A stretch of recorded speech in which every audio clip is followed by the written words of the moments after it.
Hello everyone, welcome और welcome back. तो आज हम एक बहुत ही अपसेटिंग न्यूज़ के बारे में बात करने वाले हैं। ऑल इंडिया फुटबॉल फेडरेशन जो कि है AIFF, उसको फीफा ने सस्पेंड कर दिया है due to third party interference.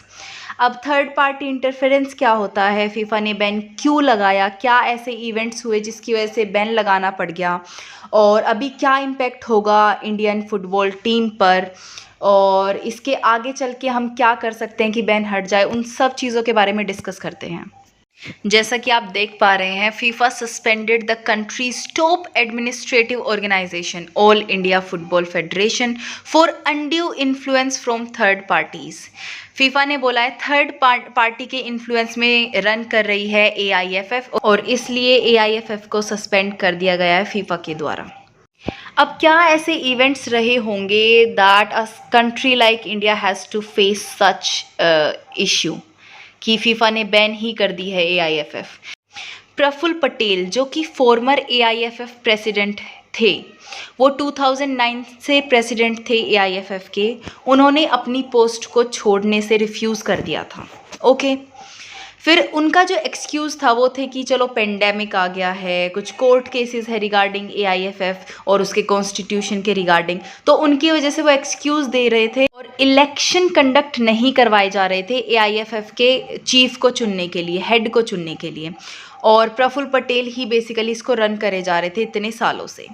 लेकिन सुप्रीम कोर्ट ने आफ्टर ऑल दिस इंटरफेयर करा और पटेल को खुद ही पोस्ट से हटा दिया, बिकॉज वो खुद तो हटना नहीं चाहते थे।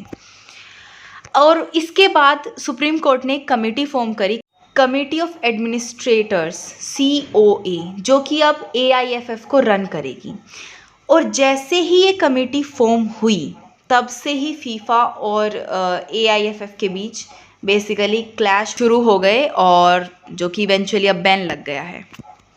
अब बैन से इम्पैक्ट क्या क्या है हमारे ऊपर। सबसे पहले थर्ड पार्टी सिचुएशन की बात कर लेते हैं। थर्ड पार्टी इंटरफेरेंस एक ऐसी सिचुएशन को बोला जाता है जब कोई मेंबर एसोसिएशन ऑफ फीफा अपनी इंडिपेंडेंसी को खो दे और उसका खुद के ऑर्गेनाइजेशन पे कंट्रोल ना रहे। ओके, तब बोला जाता है कि थर्ड पार्टी इंटरफेरेंस हो रहा है। मतलब जो डिसीजंस लेती है वो ऑर्गेनाइजेशन, वो किसी थर्ड पार्टी के इन्फ्लुएंस में आकर लिया जाए, ना कि खुद इंडिपेंडेंटली कोई डिसीजन लिया जाए, वो होता है थर्ड पार्टी इंटरफेरेंस। फीफा ने बोला है जो SC का यानी कि सुप्रीम कोर्ट का जो डिक्टेट है, डिक्टेट का मतलब होता है एक ऐसा ऑर्डर पास कर दे जो भी पर्सन पावर में हो वो, जिसपे कि ज़्यादातर लोगों की सहमति ना हो। तो जो सुप्रीम कोर्ट ने जो COA को बनाया है, जो कमेटी बनाई है AIFF को रन करने के लिए, वो फीफा के जो लॉज हैं उनके अगेंस्ट है।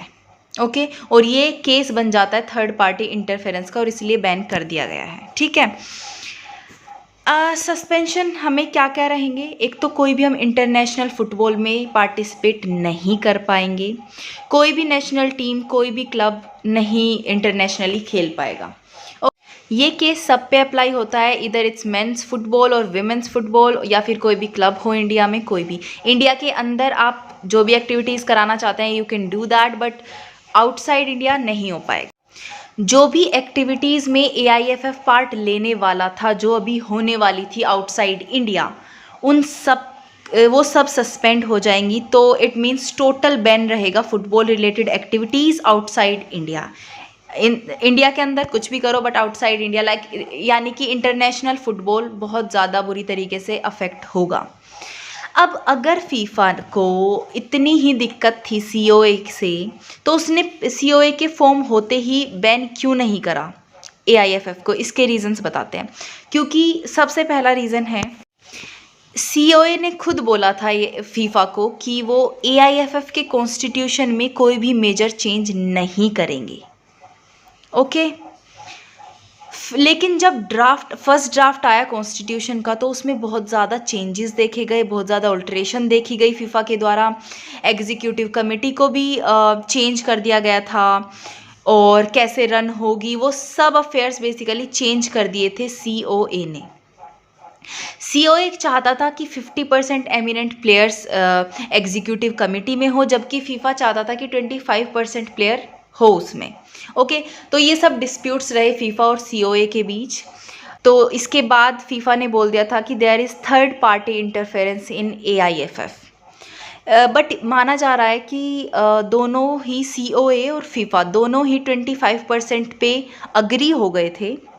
बट देन प्रफुल्ल पटेल ने एआईएफएफ की तरफ से खुद कोई नोटिस भेजा फीफा को कि आपने जो बोला है उस अकॉर्डिंग काम नहीं हो रहा है, एंड दैट्स वाई ये सस्पेंड हुआ है, दैट्स वाई ये बैन लगा है। मतलब ऐसे कुछ एलिगेशंस लगाए जा रहे हैं। वी डोंट नो कहाँ तक वो सच है और कहाँ तक नहीं, बट लेट्स सी। अब इमीडिएट इम्पैक्ट क्या होंगे इस बैन के?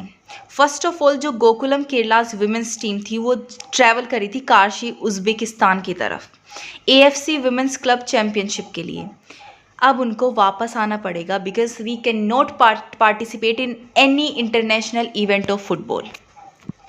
फिर जो मोहन बगान जो क्लब है वो एएफसी कप का पार्ट नहीं रहेगा।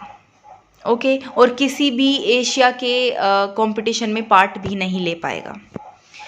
फिर जो अंडर 17 वुमेन्स वर्ल्ड कप होना था इन अक्टूबर, फीफा ने अनाउंस कर दिया है that will no longer take place in India.